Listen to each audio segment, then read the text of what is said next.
Larry Gadea from Envoy. Now, all right, for the people who are watching this now, this is a story like you would think doesn't exist. It's like a movie in terms of how he got to where he started to where he is now. So with that in mind, I'll put it to you, Larry. Maybe you could give a story of how you, as a young man, what happened and how you came over here ultimately to the US and built this unicorn over, I don't know, I'm not sure if the lawyers let me talk about this, but I guess they're not my lawyers. They're like probably $1.4 billion. So this is a really cool, interesting arc. So anybody who is career oriented, maybe thinking a little bit of entrepreneurship, you definitely want to watch this and hear. So Larry, maybe you could tell a bit about your backstory, your origin story, and about Envoy. Yeah, absolutely. And thanks for having me, Jack. Like it's wonderful to talk again. Yeah, I mean, it's always really interesting. Like, I mean, it's always really weird to talk about myself, but let's give it a shot here. I mean, I don't know, like, here's the thing, right? Like, I was born in Romania. This was like, late 80s. And my parents, so born there, that was the whole like Ceausescu thing and like all that. So communism and all that was a big thing. My parents were like, we don't want any of that. So what they ended up doing is we packed up bags in a communist government, might I add, and leave for what eventually ended up being Canada, where I grew up. Like, just getting there is interesting because you're not technically allowed to leave. You can if you leave a child behind, is the official policy. So the idea is that no parents would leave their children behind for much longer than like maybe a couple days or like a couple weeks. So yeah, so that was fun. So basically, they went on to Germany by claiming that I was being left behind, and I'll be back and they'll be back in like a week. Yeah. Well, what actually turned to happen is I was still with them. I was just underneath this like backseat of a car. The cars did not have safety standards back then, and they found a spot. They put me under there. So then that way we were all together, and then away we went to Germany, where we spent a little bit of time, and then from there we went to Canada. Now, yeah, it was pretty wild. You don't normally like kind of grow up that way, no. But of course I don't remember any of it, and I have pictures that there's evidence. But it's essentially like, yeah, my parents are super resilient. They really wanted to better for all of us, and that's how we ended up in this world. And yeah, it takes a lot. Like, I mean, to take that kind of risk, like I just owe it to my parents. I know these days they're like retired, and now they're like doing this. They just like moved, just like literally decided to move, and then suddenly everything goes. There's like a truck to pick up all the things. There's all this flights and stuff, and it's just kind of like, damn, I didn't know they still had it. Like, that's pretty impressive. So yeah, no, it's the resilience, it's the like ambition. I think just like in general, like even in the story in Germany and stuff, it's like the hard work that really necessary to get enough money to get to Canada. So yeah, just really, really owe it to them. I think there's a lot of really, really great values that folks as parents have, but maybe don't know about. Yeah. If they caught you, what would have happened? I mean, could it end in kind of violence? Could something have really horrible happen? I think so. I mean, right? Like if a government catches you doing that kind of stuff, now I think that like this was kind of like a proven thing. I mean, there was like millions of people doing it, but like they kind of, I think they knew people who had done something like this before, and like they'd known like, hey, these government, like this is, you want to go there at 6:45 p.m. That's when like this guy goes up, and then that way you can cross. But yeah, I think there would have been, like, if we would have done it poorly, there's risk in anything great, and that's the kind of like, you have to kind of put up with that. But yeah, I mean, in the end, I mean, that determination really made it work for them, and then we all got across, and in part 2 of the saga. But yeah, it's so wild. So some, you know, on my side of the family, so they were in Russia, but I thought it was Russia, but I'm not sure now, because the borders, and you know this better than I, it seems the borders keep switching. So it might have been Ukraine, Russia, maybe parts of Poland, and they're Jewish, and there's a lot of anti-Semitism, and you had Cossacks who would come into these small villages and just terrorize people, and they decided to leave, but they really weren't allowed to leave, but they were persecuted where they were. So same thing, they had to sneak out, and kind of the story, and I don't know if it was embellished over the years or not, but one of the stories was that as they were leaving, they were being shot at because they were trying to cross the border and get out. I don't think they exaggerated, because you hear so many other stories kind of similar, where I guess you want to make an example that if you shoot somebody, then the next person is going to say, hey, we're not going to leave. We'll just stay there. And what blows my mind too is that your parents and my grandparents, in their case, I think they went to Israel first. Well, they may have stopped somewhere in Europe, then to Israel, then came up, and then somewhere in Latin America. And what my dad would tell me is that like his dad was just really like shy and quiet. So it was crazy, wild that they did it. And if they didn't leave, they would have been in World War II, and it would have been a really horrible fate. So it's these stories are so wild. And then it's so brave to do that. Because can you imagine now, as an adult, saying, I'm going to go to a complete different country, not know the language, not know the culture, and just start all over again? People do that, right? It's yeah, scary. Yeah, it's nuts. Like it's, but I mean, I could not admire it more. Like just the like ambition, the full tolerance of the risks. Now, understanding the risks ahead of time is important there. But it's kind of like, yeah, I mean, even my parents who were, I mean, these were like educated people. Like my mom had like a master's in something. My dad also, like, he'd been doing all this highly technical trained stuff. And then it's like when we got to Germany, so now they decide to do this. When you get to a new country that you're not supposed to be there, what happens is you can't really just take a job. So, and like make money. So what they did is they did take a job, but in a weird way. Like, so my dad is like out like picking berries and like doing all this kind of like under the table stuff. My mom was like cleaning houses. And for what it's worth, it was a nice house, but it's like, it's just this kind of world where it's totally different. You have to do these things that like you were not used to, but I mean, you just kind of see it. You got to do whatever it takes, and it's on the way to something. And I mean, they just meant the best for us. And I also have a brother, and he was part of this this saga as well. And it's just, yeah, there's a lot. You got to put up with a lot to be able to achieve things. And I think they really fought there. We did that for, I think they were all in. It was like 3 years or something in Germany. And then after that, we because these are educated people. So my dad like applied to Canada. Canada at the time needed COBOL programmers, which is not too dissimilar from today. And it's still basically a fact. But like he went to work for the government, and as a COBOL programmer, and of course that has some very good job security. Let's just put it that way. And he and that's once he went there, did the little trial period for like a month or two. They loved him, imported all of us, and then basically we ended up growing up in Ottawa, Canada, where the only employer is the government. So that was fun.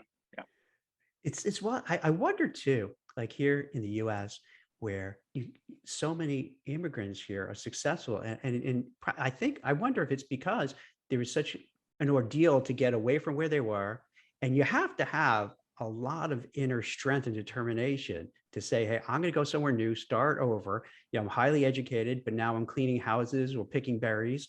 And you have to put your ego aside.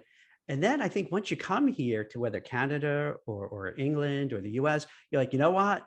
I worked this hard, I'm going to make it. So, because you do see so many people, either first generation or new immigrants, who start businesses, who build businesses. And I think because after they take that risk, they're like, okay, nothing's going to stop me. I wonder if there's something yeah, to that, right? Like once I did this, you know what? Bring it yeah. on. They Bring have it on. some requirements. Like, I mean, Canada's a little bit more lax on this stuff, but they just have more types of ways of getting the criteria to get into the country.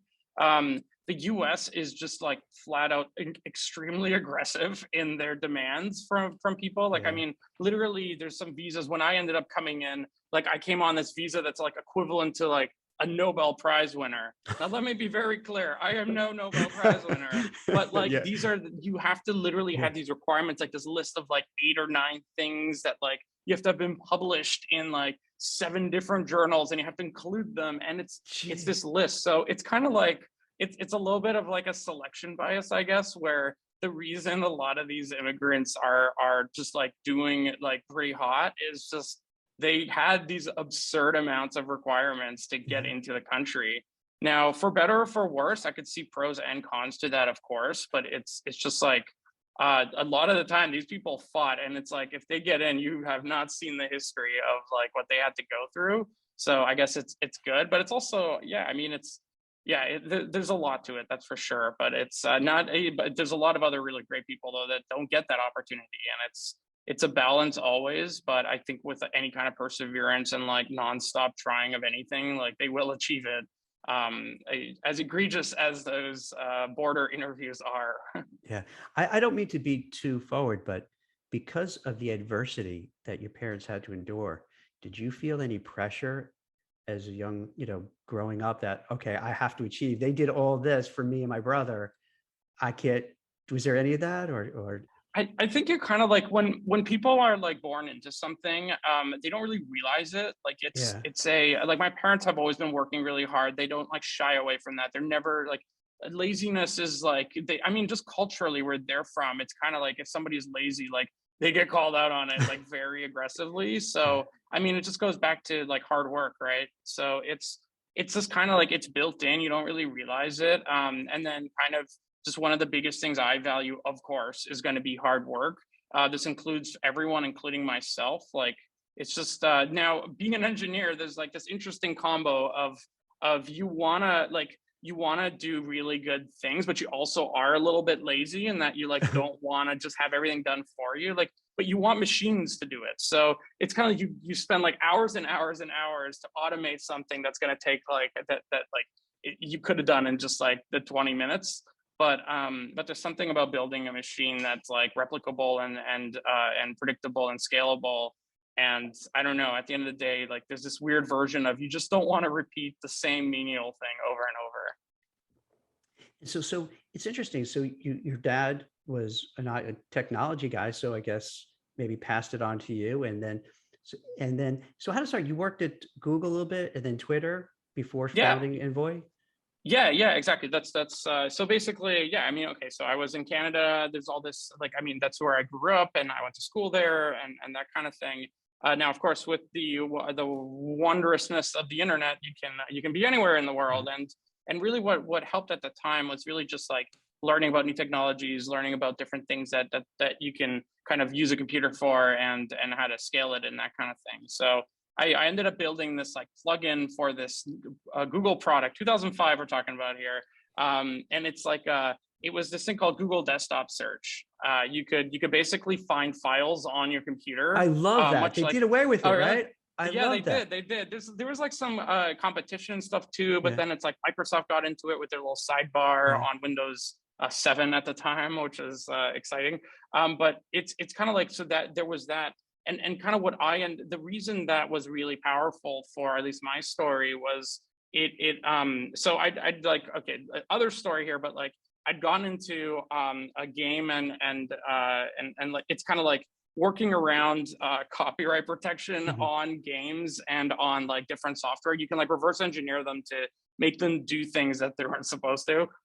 So that was like a side little hobby thing. But when Google came out with Google Desktop Search, one thing that really got interesting was like, hey, so this thing searches all of the popular formats, so like TXT files and like Microsoft Word and all that kind of thing. But the thing is, it didn't search what I used. So I used, I don't know why, but this is just reality. I was using WordPerfect, if you remember that. Mhm. And WordPerfect, Corel is the company that owns it, and they were based in Ottawa. That was one of the other employers of Ottawa.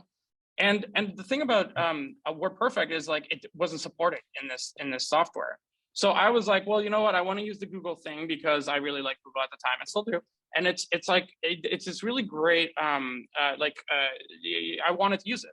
So I reverse engineered its executable to make it allow WordPerfect files to be indexed along with Microsoft Word and Excel and all these other things. So after I did that, I was like, I bet you there's other WordPerfect loving people out there. Loving is a strong word here, but we'll go with it.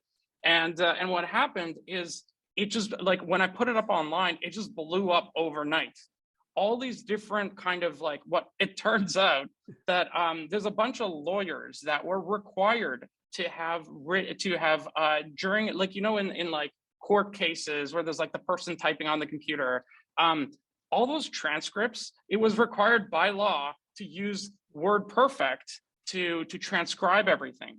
So there's all these lawyers that were like, whoa, you're telling me I can search every single transcript that's ever happened in like in a blink of an eye, and like we can just get all this, like, I don't know, precedent setting stuff. And it's like, so my little weird hack of a plugin was a thing that triggered just all these downloads and all this usage. So Google desktop search, like, it wasn't overnight, but over the span of like a few weeks, was like, whoa, this is a lot of usage. What's going on here? Why is this weird hacked version of our executable online? And then they like looked into it. So I eventually get this call from them, and it's just like, I pick it up. It's like, this is like somebody at Google, and I'm like, oh no, this is it. Like, the police will come crashing in. Like, do I start up the magnets? Like, what do I do? And then and then they're like, no, this is like, I forget the guy's name. It was like it's like Karan, or what's his, the PM on Google desktop search at the time.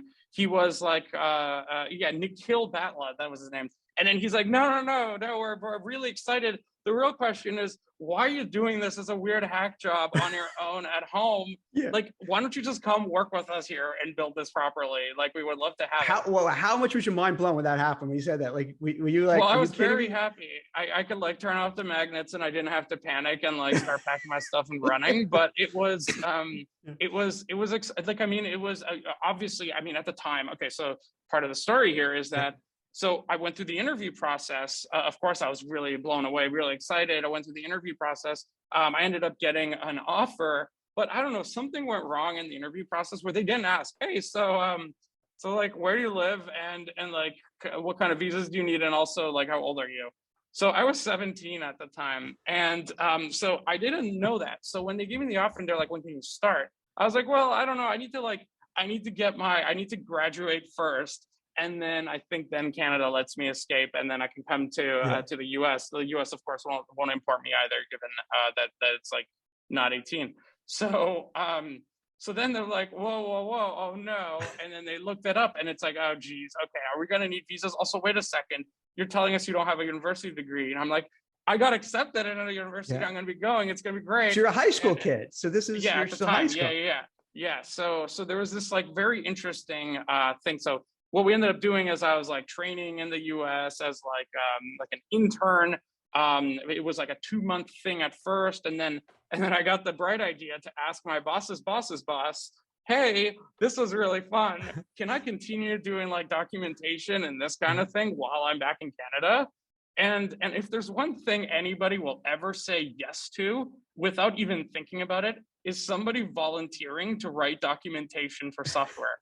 So is that a boring thing? Is that like, it is. It's just like, I mean, engineers want to write things, right? They want to build things. They want to like see things work and like scale it out and that kind of thing.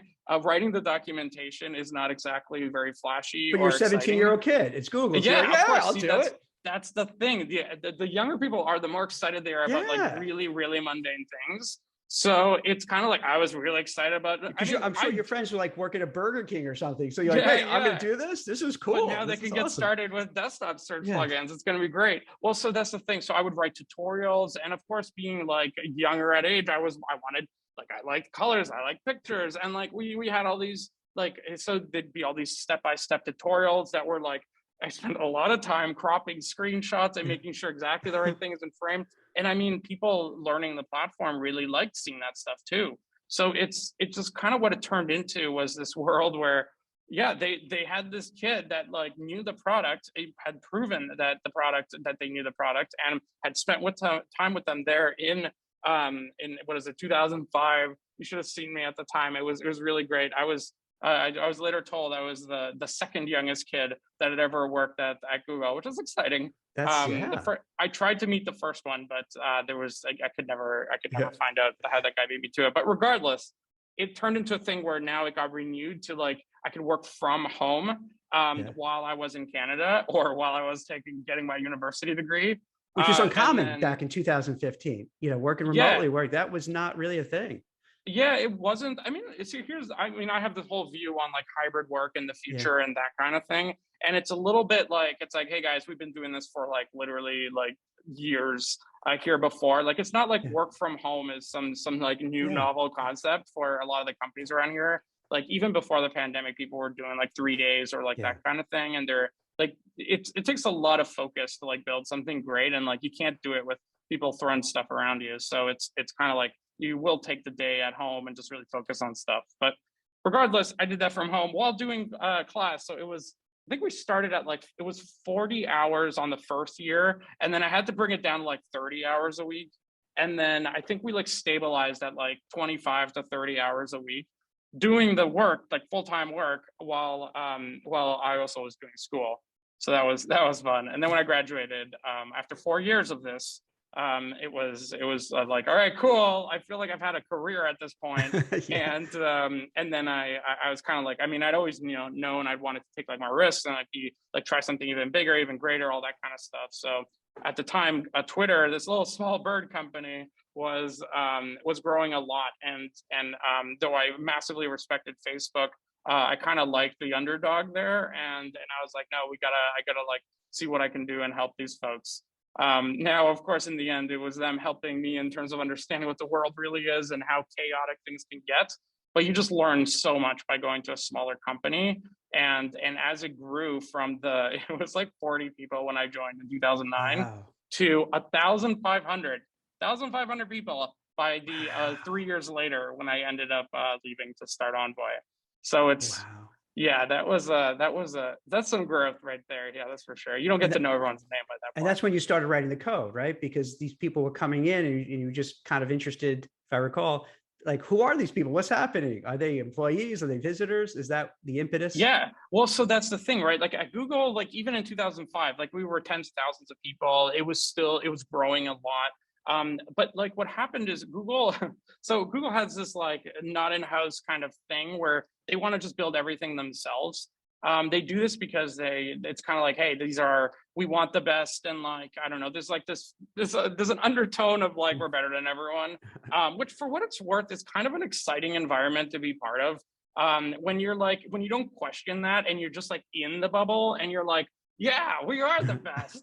It's kind of fun. It's like a nice little community. Now reality is, I mean, it's like Google at the time, I would argue, was the best. But anyways, so in Google, they built a lot of their own things. They built their own like tooling for building stuff. They built their own stuff for like testing, for even like their own programming language. I had the guy that wrote Python code review my Python. I forget what they call it when you have to get approved for a programming language and then you're allowed to write it. So I had the guy that wrote it approve me. But regardless, the point is,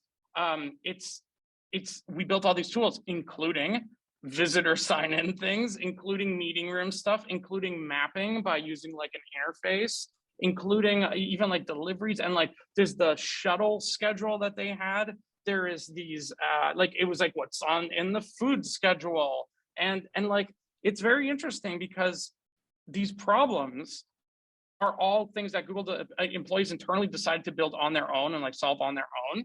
But the really interesting part is it was like, these are all the same problems every other company has. There were just no real products out there to really solve it in a way that the Google people liked.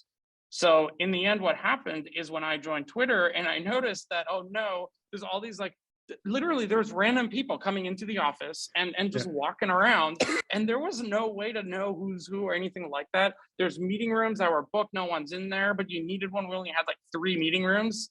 And it was just like all these problems I thought were solved.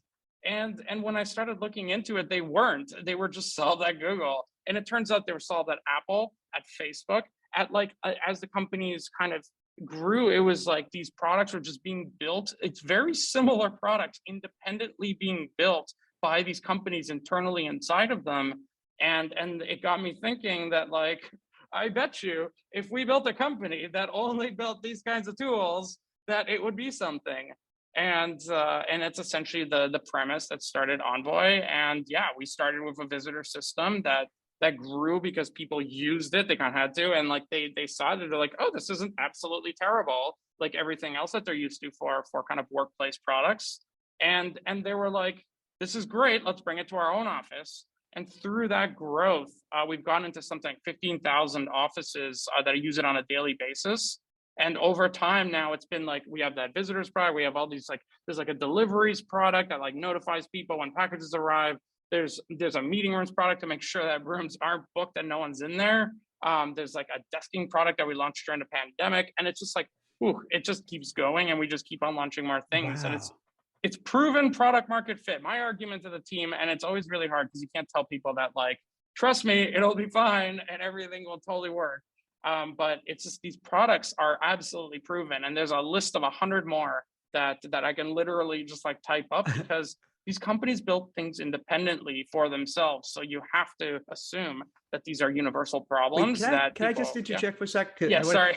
no, it's all good. It's, so when you did it, did you do it for Twitter, or you just did it because, oh, I think this is something that would be useful, the same way you did with Google? Oh, this is like, with WordPerfect. Oh, let me kind of play around with this. Yeah, Which it one would was have been, after it. Like, I started Envoy, I think it was like 6 or 7 months after I ended up leaving Twitter. And I actually even went to like, so one of the But last so companies. you started writing the code, but then, Yeah. because then Well, what I was, started writing the code after Twitter, because I was also oh, okay, actually at Shopify for like a few months. gotcha, okay, Shopify is another Ottawa-based company, yeah. and though there are three companies. There's the government, there's Government, Shopify, the and then there's Cobalt, Corel, who does WordPerfect. Those are the three right, companies in Ottawa. I right, promise it's not. yeah. Anyways, so Molson Toby there. beer, Yeah, that's right. Are they Molson, Ottawa? They just have I, like things all over. But it's yeah, no, it's true. It's, yeah, there's not that many Canadian companies that are super popular, but like Brookfield is Canadian, who did our yeah. Series C, and it's just like, I mean, leave it to Canada to know what's up. But it's just generally, I would say that it just took a awful lot of figuring things out. And like, I was visiting my parents. I found out that Shopify was in Ottawa. I said hi over there. I had a friend who from high school that went working there, and then I got to meet Toby, who was their CEO. And then we talked just a bunch of, like, he just likes Silicon Valley things. So it was like really cool, because I was like, oh my God, this guy gets me. Yeah. But then it was like, no. I ended up leaving Twitter because I want to start something, not get pulled into something again. Although Toby made one hell of a case. Let me tell you, this guy is like legit. And Yeah. and then it was just like, no, I have to do this. This is the dumbest decision I'm ever going to make. I know that, but I need to do it. So you And left. So you're like, I'm going to leave Twitter. Now that yeah, grew to 1,000 plus. So it's real. It wasn't like yes, 40 people that you'd be like, who knows what's going to be. It was established, and you said, all right, I got this idea of how I can manage, for companies, who's coming in, who's leaving, who's going to one office. If a package is delivered, let me do that, and let's see if I can really make a run of it. yes. And this is by yourself? Did you have a team, or just you? The At idea? the time, so it was, we had so one of my friends from Twitter was a designer there, and he Mhm. was kind of like, hey, I'm going to be ending up leaving Twitter in a few months, and like, hey, we should talk about like just like randomly doing something. Like, do you have like do you have any like side projects you're working on? Because I'd always been working on weird side projects. Usually they're just like for me, or it's like finding some way to find like cheap award tickets on airlines or something. And the thing, and he was like, do you need any design help on any random things that you're working on? And I'm like, hey, you know what, I could use a little bit of help Yeah. on this, like this idea around like offices. And he's like, oh, I was involved in the Twitter version of that. And I'm like, are you kidding me? You literally built, like, you guys again are doing this? And he's like, oh, yes, but I didn't understand it was such a touchy topic. And yeah, so it was kind of funny to for him like say that he saw the one at Twitter. But it's, yeah, so basically it kind of like, it made sense. And then he helped to do some design, and then over time we just ended up hiring people and more people, and then it grew now to where we are. And that was 2013, by the way, when this all started. Yeah. And then now it's what is it, it's all a big blur. But it's been a little bit of time, and things have grown, and things are exciting, and just the roller coaster of very interesting moments has absolutely been interesting. So when you and your buddy said, "All right, we're going to make a go of this for Envoy," did you get financing, or did you say we're just going to be two guys, in an apartment, writing code, putting it together, being the salespeople, being the marketing people? Is that how it went? Yeah, I think it's essentially that. There wasn't that much financing. Like, we didn't really need it. Like, when you only have like one or two people that kind of Hmm. just don't really like it. Even in the first like year of the company, like, we didn't even really pay anyone. Now when we did finance, we didn't back paid. But there is something about like I don't know. It's just a bunch of people that wanted to kind of just work on something interesting and small and all that. Like the true, like I would argue it was like the true Silicon Valley, like real spirit in that, where it's just people that want that philosophically came here to build things and just do cool things, as opposed to like I just think there's like the normal thing is like, hey, I want to go to where there's a lot of money and I'm going to make a lot of money and like then I'll be happy or something. But it's the problem is that like the Silicon Valley, I still argue, is the highest density of people that will basically spend an entire lifetime building things just because they want cool things to exist. Whereas the rest of the world is too kind of like it's just too pulled into this world of that like money is all that matters in the end. And though they kind of tell themselves, oh no, it's like also the people and all that, but it's like really at the end of the day about running at the back of their mind when they're working, it's about money. And it's I think that Silicon Valley is still the highest density. There's a lot of places coming up now, especially with the pandemic, having like kind of move people around a little bit, and some people are coming out of the woodworks, especially given more people are remote and all that, they can like be seen. But yeah, it's kind of like, yeah, philosophically, what we wanted to do is make it really awesome for people inside of workplaces, because I had a really great time at Google. I had a really great time at Twitter. I literally chose Twitter because of the way this office looked on their website. They had this one picture. It was much more dense when I arrived, but the picture looked really nice. And when I interviewed, it was a really nice thing too. Like there was a website outage and I was like, oh my God, this is like exciting. Everything's going down. Like I couldn't be more excited. So so that was really fun. And then essentially after all that stuff, I was like, I want to make offices really awesome. And then comes a pandemic and it's like, no, you won't, but that's a whole different thing. So you were still a young guy when you did this, right? You 21 maybe? I'm trying to think. Yeah, it would have. No, I was like 25 or something like that. Like I was just young enough to not have a clue what I was doing. See, that's the trick too. Yeah. Oh yeah. No.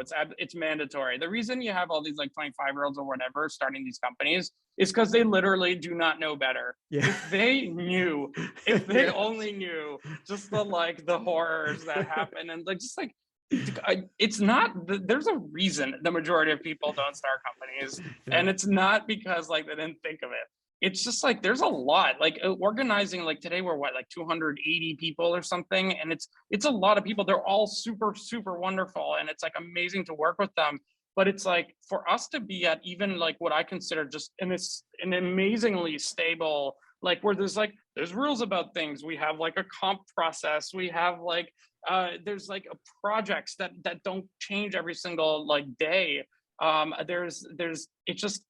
It takes a lot to build a company, and it's not like I knew any of that. And it's kind of like not knowing was the thing that it's like, oh no, I can totally solve anything, don't you worry. And it's like, yeah, maybe I could, but it's like I did not at all expect this. But it's fun and it's exciting. It's the biggest challenge that I think anybody can imagine, and it's it takes a lot to like to organize this amount of people, but it's fun. You bring up a really good topic in the sense that, give example skiing, right? I'm not much of a skier, but I tried skiing. But if I think about, now that I'm an older guy, I think, oh, well, if I go there and I break my ankle and then I break my ankle and my age, break my ankle, it's not going to heal. I'm going to have this forever.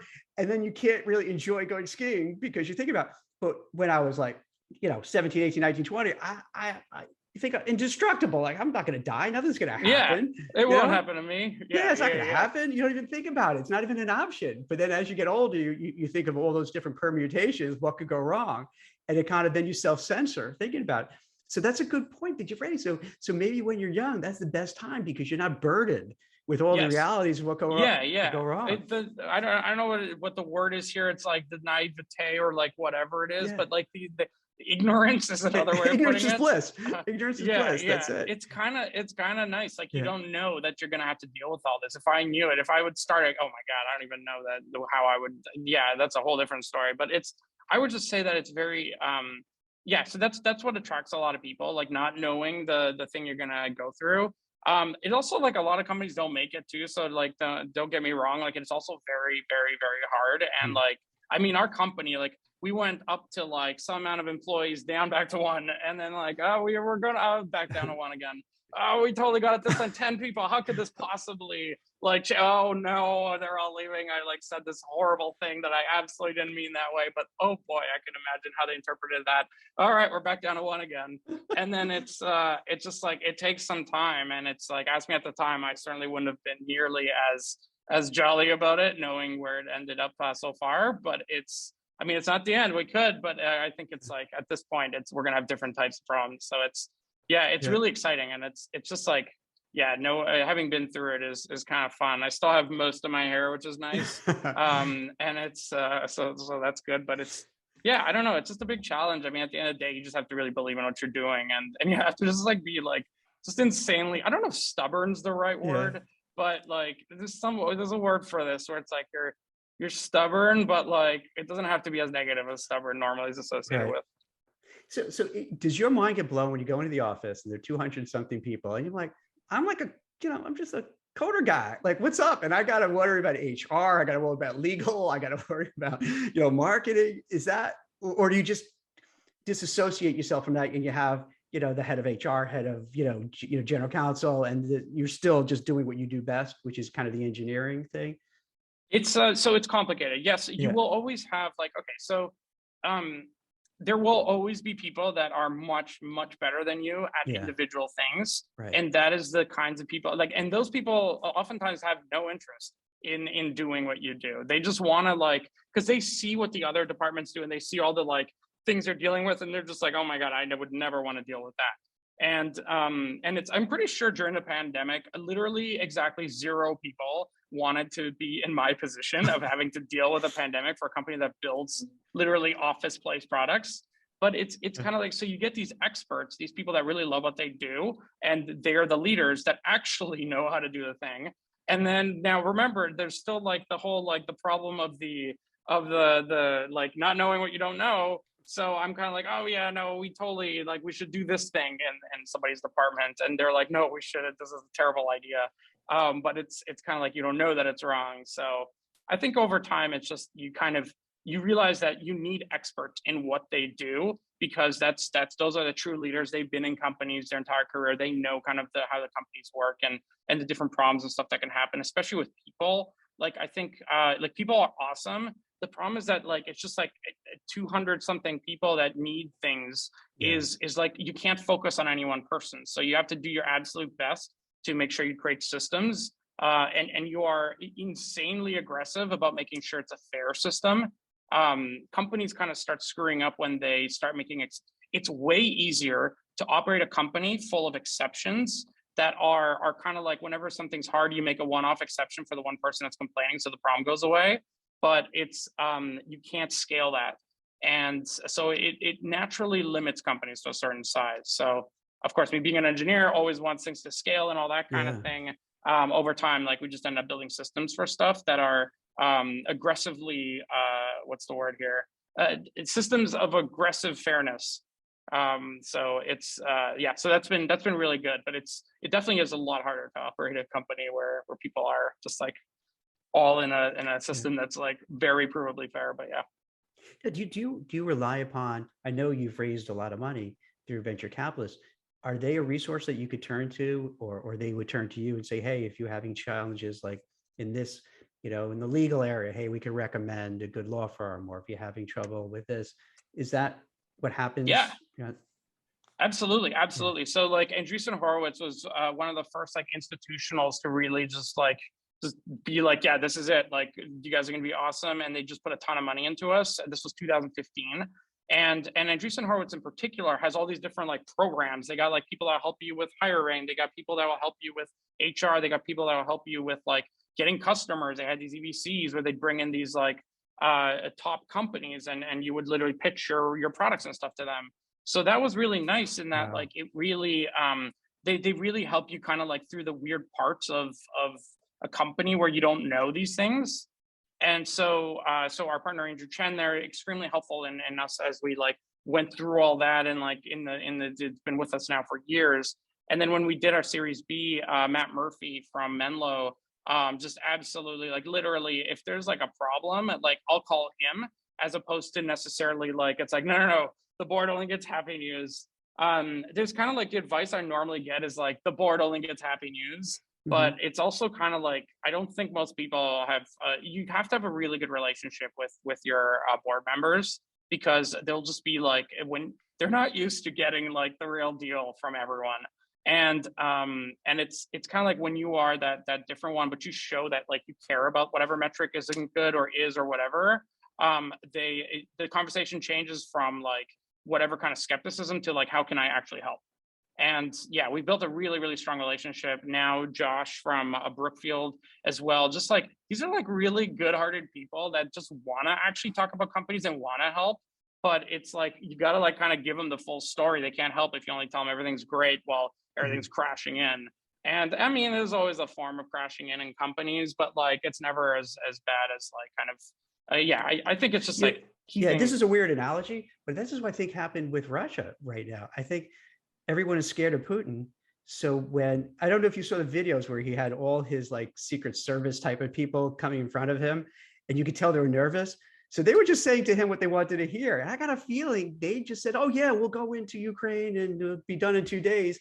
And meanwhile, it seems like their tanks weren't really, working that well. The machinery wasn't, they weren't taken care of. So I could see what happens. Like, you need to tell the VCs, hey, here's the real deal, so they can make intelligent decisions. Otherwise, it comes out in the end anyway, and then it looks bad. So this way, but you know what it seems like to me too, what's interesting, Larry, seeing, and I really appreciate getting like the behind the scenes, is almost like it's a turnkey solution. So it's the equivalent to, hey, I got a guy for that. I have a woman for that. I have this, so that it takes some of the stress away, because they've done this so many times that like, don't worry, we've been it. Here's what you have to do for, public relations. Here's what you have to do for this.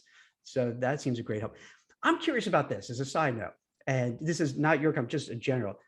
In Silicon Valley, it seems that like these VCs will take a sector, take an area, just throw a lot of money on it, betting on, X widget company, and then try to make that the company in the space that will take market share from everyone else.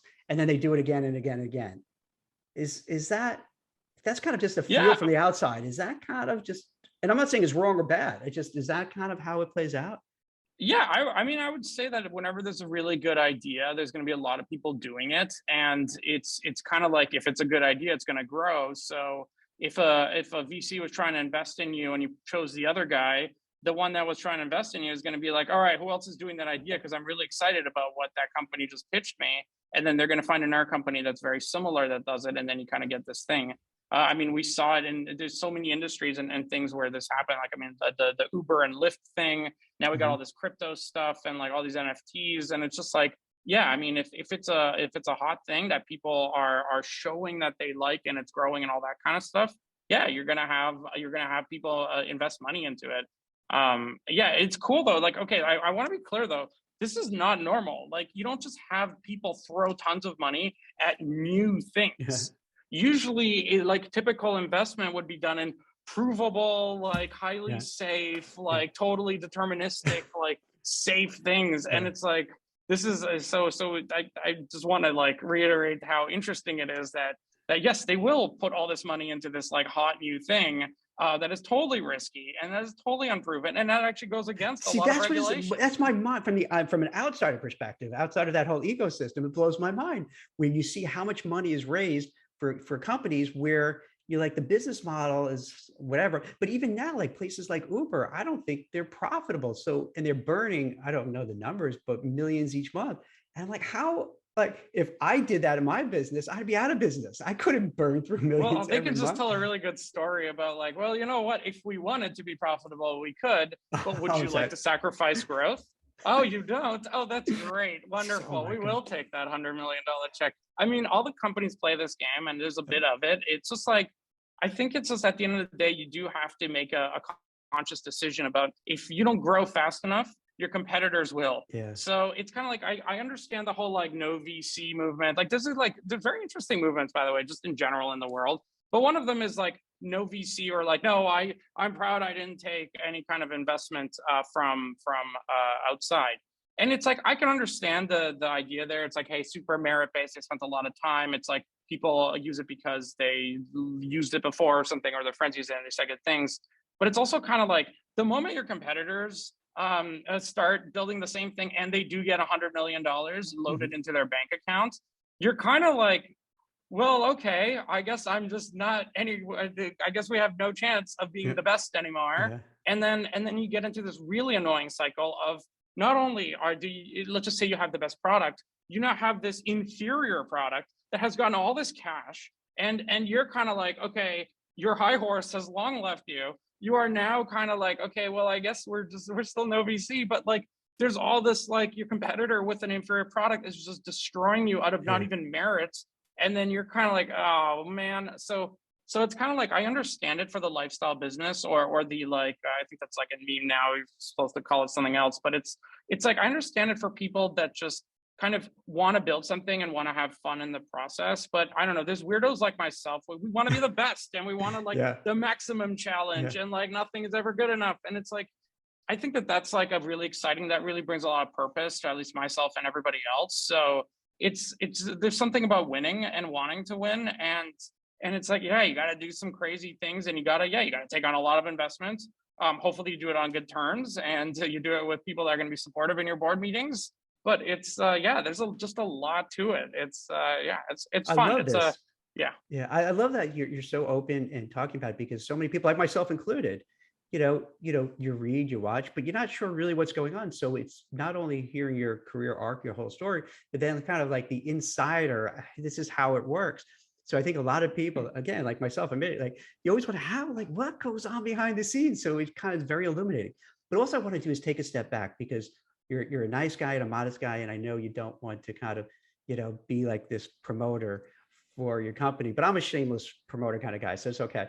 So I just want to make sure people who are watching this understand it. If I understand, Envoy correctly, what it boils down to is several things. Is that now that it looks like the hybrid model is here to stay, at least for the foreseeable future, so that when people come back into an office, your app, your platform makes sure that when people come back, it's safe, it's secure. You don't have to worry about getting sick.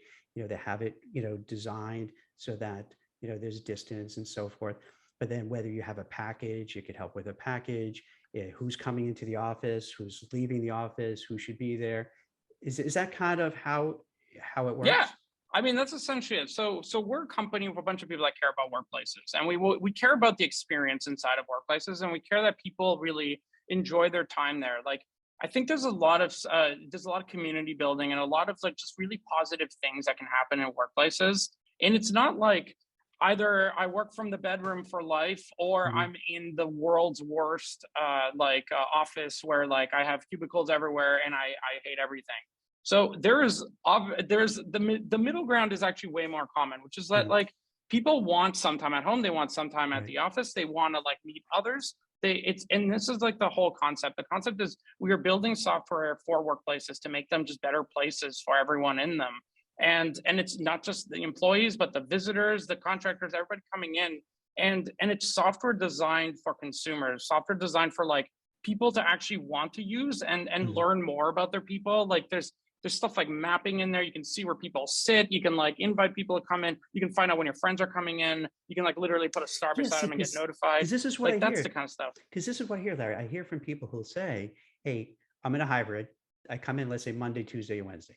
And then I come in, let's say where I live in the New York area. So you come in from one of the suburbs, takes an hour and a half to come in, an hour and a half to go back. You're in the office and you're sending emails, you're on Zoom calls, and you look around and like, there's nobody there. You got to organize. So what you do is like with your kind of app and platform, it makes sure that doesn't happen. So if I come in, I know I need to deal with Larry, I need to deal with April, I need to deal with Christine. I know they're in the office. So if that makes sense. I'm going to come in and my time is worth coming in. So it's exactly it. It's those kind of things that really resonate. So it makes work better. And then do you have a sense of where you're going to see? Because now you're kind of a real estate maven in a way, kind of knowing all, like you have thousands of clients in all these buildings around, the world. Do you get a sense of like what the workplace is going to look like moving forward? Yeah, I mean, it's just, here's the thing. I think that sometimes I get asked like, where do you see the world in like 3 or 5 years? It's like in workplaces. Now, I'm not just saying that because I happen to run a workplace company, but it's because like you just see it. Like I think you see people, you see them like enjoying working with each other. You see them kind of getting to know each other. You see them kind of like, it just doesn't have to be every day. That's all. That's the only difference here. And it's by the way, things people have been doing since the beginning, like even long before the pandemic, people were doing work from home days. They were doing like no meetings Thursdays and like that kind of stuff. So now that there's just a little bit more on the like at home piece, people need to be more organized, and they need to kind of like, hey, let's go back together as groups and have these specific things we're going to work on and talk about. And like, I think just on a daily basis now, we do something like 100,000 people on a daily basis that are using kind of our mobile app and our different products to kind of get into the office and make sure when they get there, they're not just going to be going into an empty office and an empty meeting room where they're going to be staring at a bunch of people that are at home. So it's so that should that makes it just makes it easier. Cool. And it's all the different logistics of like figuring out how companies need to like, it's like just figuring out all the different pieces. You need to like get a desk while you're there, you need a meeting room, you may need parking, you may need food, and logistically organizing all that is a pain. So we basically make it easy through plugins and through different partnerships to make it easy for companies to just have all of that organized as people kind of appear at random times. That's great. Hey, before we head out, I don't know if April, Christine, are you still there? Yes. Are you okay if we just break down the fourth wall and talk about it? When Larry was talking about when he was 17, writing code, working for Google, I had this feeling like, man, I'm such a loser. I was not doing any of that. When you were in high school, can you imagine writing code, doing things, building a business and working for like Google? No, but having grown up with immigrant parents, I've worked since I was 8 years old. So it forces you to kind of grow up fast. So I relate in that sense with Larry. So you weren't writing code, but you would work. No, your dad had a painting firm, right? Yeah, I was just cutting checks in like 5th grade. So, that's the way to do it. Okay, it sounds like she's got to figure it out even more than us. Like it's like she was cutting checks. Yeah, that's pretty good. April, how about? Are you okay talking about like what were you doing back then? Is she there? All right, April, you're on the spot. April was being awesome. April was being awesome wherever she was, and it was wonderful. Oh. Yeah. I'm sorry, I was distracted by someone else. Where was I back when? Yeah, because when Larry was 17-ish and he was writing code for Google and all that. And I'm thinking when I was 17, I was smoking weed, probably drinking too much and being just a bit, just a goof off, being a 17-year-old. And now I'm regretting it. So how about you? Well, I wasn't 17 back then. But I was living in New York trying to make a career as in video production. At 17, wow, cool. That's why. Okay, now it's all starting to make sense. Not April. at 17. Like, this is, we're getting the video production. We're getting the like. Okay, I understand why there's all these cameras in the office these days. Okay, this is making a lot more sense. Okay. But wait, is the question, are you asking me where I was at 17? Yeah, because that's when Larry was working like at Google and writing code for Google. I'm like, wow, that was so impressive. I was playing field hockey. Okay. Oh, damn. Oh, wow. Okay. That's well, all right. You do something productive. Right, cool. And getting ready for college. Okay. Yeah. My friends were throwing ice skates at each other and like falling through like thin ice. Exactly. That's what I'm talking about. That's what most people are doing. Similar form of it's like hockey in a form. Right. They're doing dopey guy stuff at 17. That's right. And you're writing code for Google. I was alone at home on my computer. But I was with billions of people in the cloud. It's totally great. This is what I taught myself. And listen, now you have the last laugh because the guys who are throwing the skates in the ice are probably big losers now. And so they're great people. They're great people. Everyone's great. Okay, there we go. Well, I really appreciate so much. It's so great on so many levels because I think a lot of people, when they hear these stories, at least I feel this way, Christine, April, I don't know if you, when you hear these stories, it kind of gets you motivated and makes you feel good. Like, hey, you know what? People have adversity. Because a lot of times you look at people who are successful and you just grumble. Let's be frank, in the media today, isn't that the case? Like someone's successful, they grumble, they had it handed to them or what have you. But oftentimes you hear their story and there's a lot of tough times leading up to it. So it's really good to hear it. And it's also good when, whether, even if you're not starting a business, for the people who are watching this, a lot of them are the white collar workers and they're looking for jobs, looking to go through their career. So it shows that like, hey, there's lots of adversity. So if you don't get the job, if you don't get hired, if you get ghosted, it's not just you, it's just, that's how it is. It's just really tough.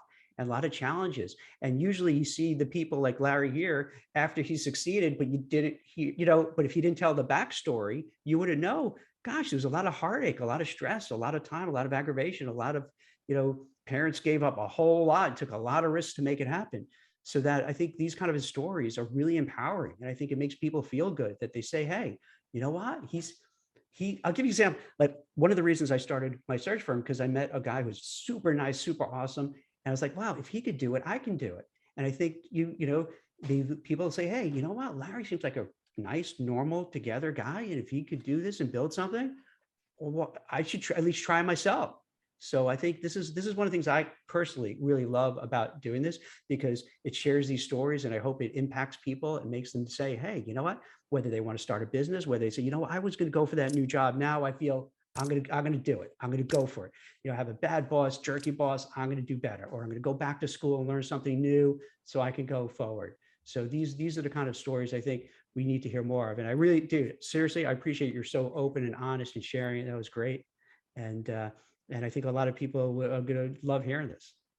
Nice. Absolutely. I think my piece of advice to folks would just be this is a common thing, but don't compare your B-roll to somebody else's A-roll, because it's never good news when you do that. So it's I think great. People are totally capable. It's just, you got to stop that comparison.